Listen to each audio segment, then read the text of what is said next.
The emergence of Pastor Iyamu as consensus candidate of a faction of All Progressive Congress (APC) in Edo State, loyal to the national chairman of the party, Comrade Adams Oshiomhole, has increased the stakes in the governorship race in the state.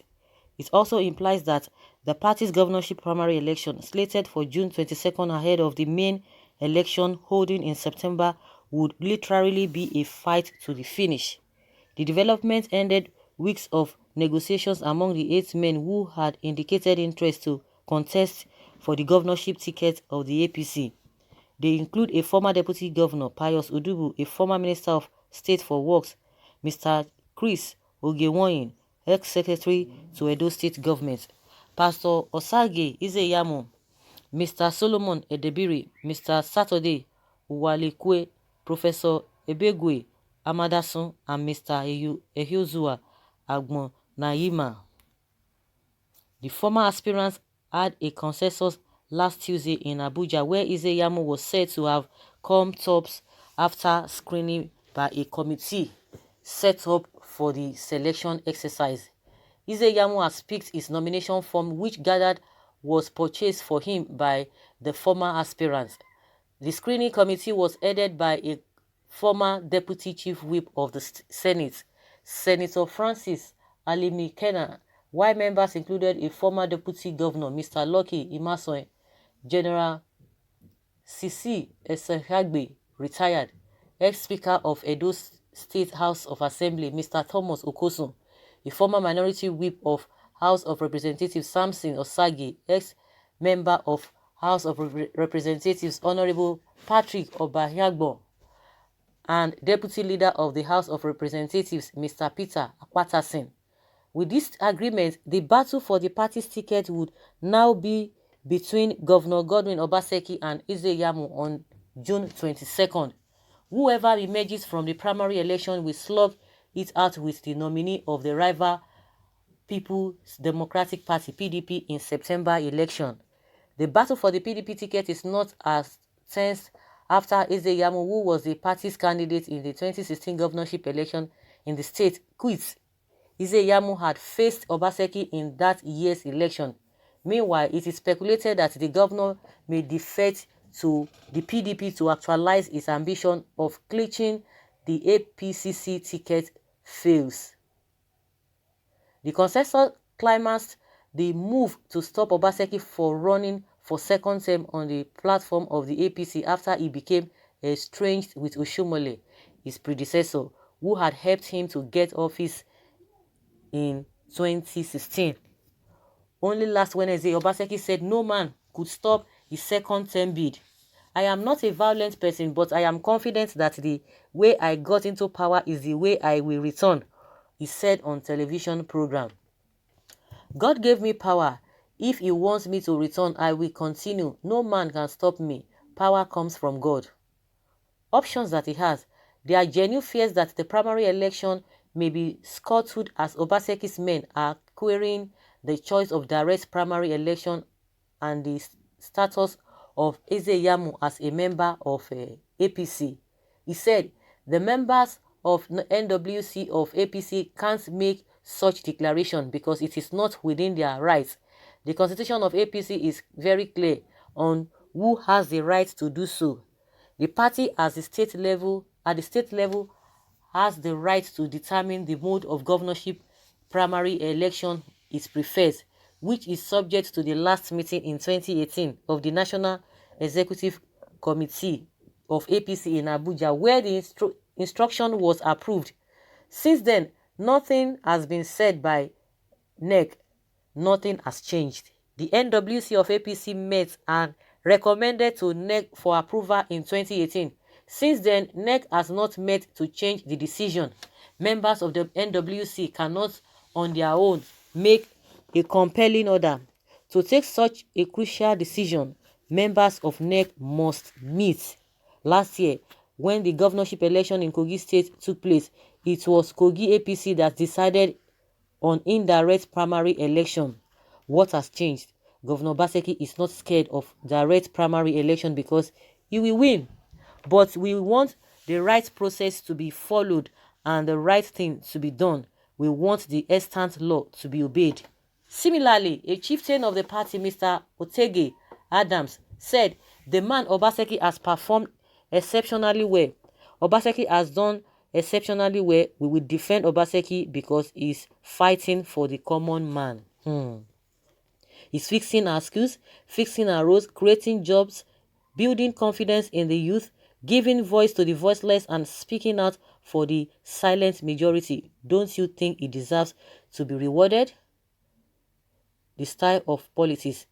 There's a gulf between Obaseki and many members of his party who have described his style as politics of exclusion. Many politicians of note in the APC across the 3 senatorial districts of Edo are against his second term.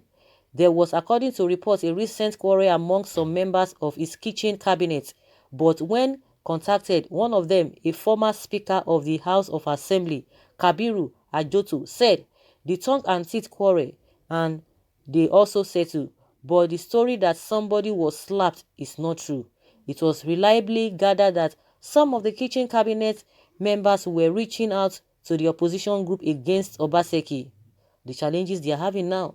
The major challenge of Obaseki's second term bid is the failed attempt to remove Oshiomole from his position as national chairman of APC. It was reliably gathered that the permutation of the governor and his loyalists was that the replacement of the national chairman will pave the way for the nomination of Obaseki as the candidate of the party in the Edo election. Hence, the litigations that led to the recent scrutiny of the National Executive Committee (NEC) meeting of the party. It was also gathered that the plan to register 500,000 new party members in the state was to be carried out once Oshiomole was removed. 14 of the 24 state legislators loyal to Oshiomole in Edo APC crisis are yet to be inaugurated more than 1 year after their election.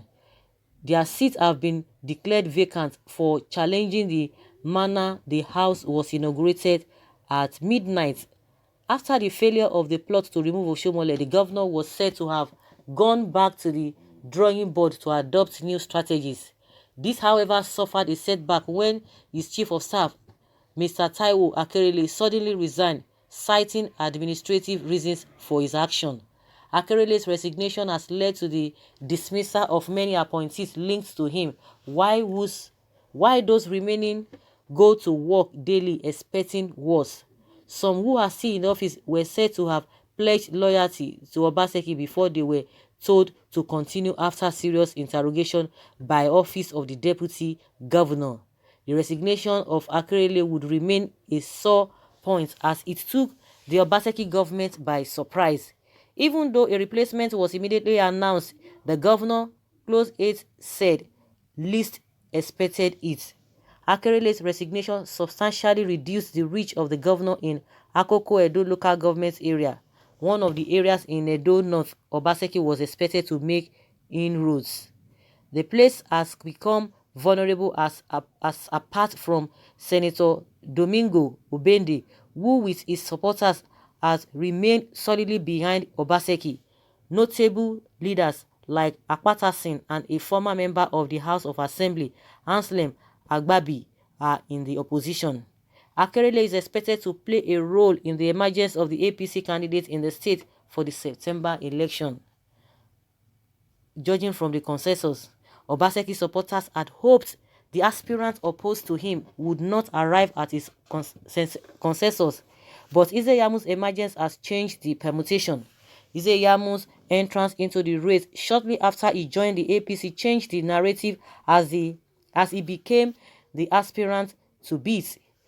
He came to the party with the structure he used as governor candidate of the PDP in 2016 against Obaseki.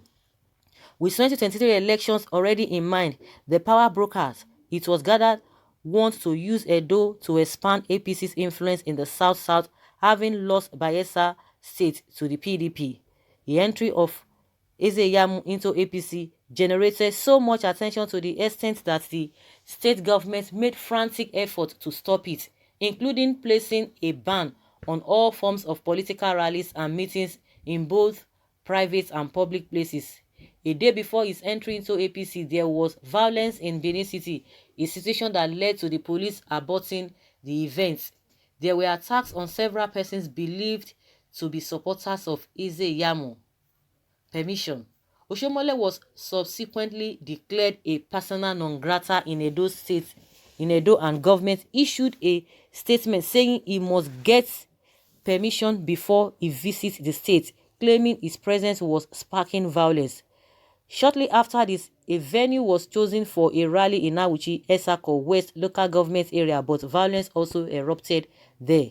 Another venue in Irua, Edo Central, was destroyed, although that turned out to be a decoy as the organizers, learning from what happened in Awuchi, actually had an alternative venue, which was the country home of a leader of the party, Chief Francis Inegbeneki.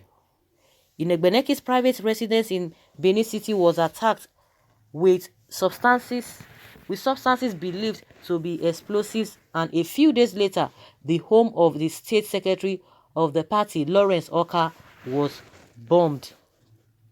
Before then, the building housing the legal office of Henry Idahagon, a former attorney general of Edo, also opposed to Obaseki and is a leader of Edo People's Movement, a platform vigorously opposed to the governor's second term bid, was attacked by gunmen.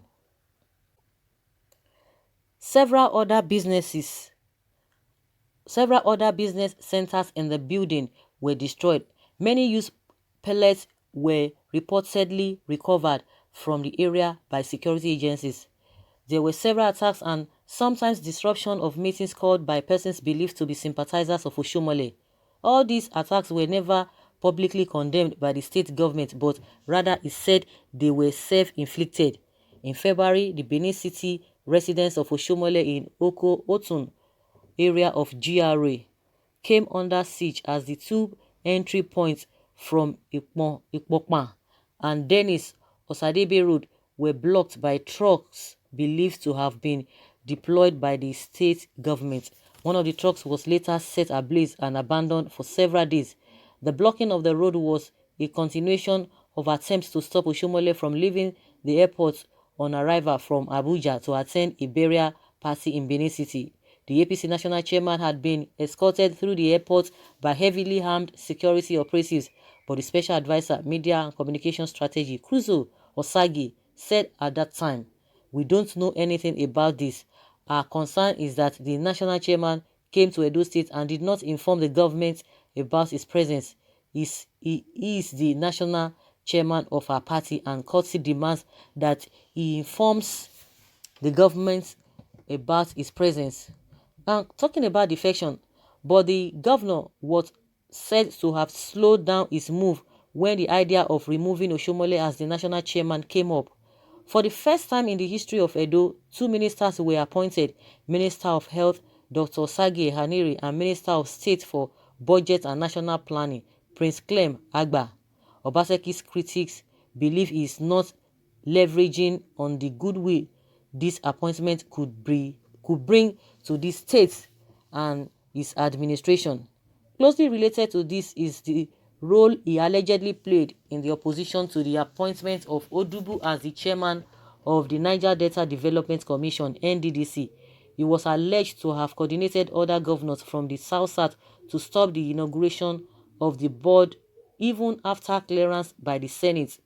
But one of the lawyers who went to court to challenge the composition of the board is now one of Obaseki's senior special assistants.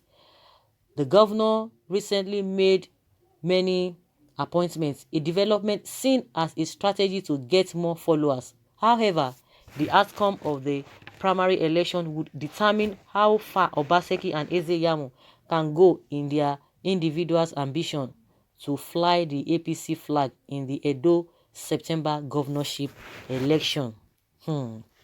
History, they say, Akiko. So guys, let us hear your opinion concerning all of this. Leave your comment below and let's have your take.